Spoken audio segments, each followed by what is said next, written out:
એ જરૂરી નથી કે દુઃખના સમયમાં તમને પૈસા આલે, અડધી રાતે તમારી પાસે આવીને ઊભો રહી જાય એ સાચો મિત્ર છે. પણ એક પર્પસ આપનારો મિત્ર પણ એક સાચો મિત્ર હોય છે. અત્યારે વિડીયો બહુ વાયરલ થયો છે ઇન્સ્ટાગ્રામ પર. આ ભાઈ આઈટી કંપનીમાં હતો, પણ એની જોબ જતી રહી એટલે હતાશ ને નિરાશ થઈ ગયો અને ડિપ્રેશનમાં જતો રહ્યો. કારણ કે ઈએમઆઈ ભરવાના, હપ્તા ભરવાના અને ઘર ચલાવવાનું, છોકરાઓ સાચવવાના, એ જોબ પર બધું ચાલતું હતું એનું, પણ હવે એની જોબ જતી રહી એટલે હતાશ, નિરાશ અને બહુ ડીપ ડિપ્રેશનમાં જતો રહ્યો.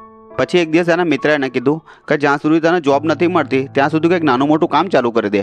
તો એ ભાઈએ કીધું કે નાનું મોટું કામ ચાલુ કરવા માટે પણ દુકાન જોઈએ, પૈસા જોઈએ. હવે દુકાન લઈ લો તો દુકાનનું ભાડું, અને જો એ ધંધો ના ચાલ્યો તો દુકાનનું ભાડું કેમનું ભરવાનું.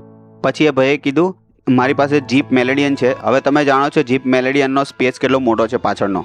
એણે કીધું કે મારી જીપ મેલેડિયન સાંજે એકદમ ખાલી જ પડી હોય છે, તું સાંજે આવીને લઈ જજે અને આખી રાત તું નાઇટ શિફ્ટમાં એ કામ કર અને ધીરે ધીરે તારો ધંધો પણ ચાલુ થઈ જશે. પછી એણે આઈસ્ક્રીમનો ફૂડનો બધું વેચવાનો ધંધો ચાલુ કર્યો અને એનો ધંધો સફળ પણ થઈ ગયો. અને અત્યારે હવે જોબ નહીં કરી રહ્યો, ફક્ત આ ધંધો જ કરી રહ્યો છે. તો મોરલ ઓફ ધ સ્ટોરી, જીવનમાં મિત્રો ઓછા રાખો, પણ એવા રાખો કે જેના પર તમે આંખ બંધ કરીને ટ્રસ્ટ કરી શકતા હો. તો છે જો તમારી પાસે કોઈ આવો મિત્ર જે તમને પર્પસ આપે છે જીવવાનું, તો આ રીલ એને મોકલી દો અને કોમેન્ટ બોક્સમાં એનું નામ લખી દો. અને આવા જ વિડીયો જોવા માટે મારા પેજને ફોલો કરી લો.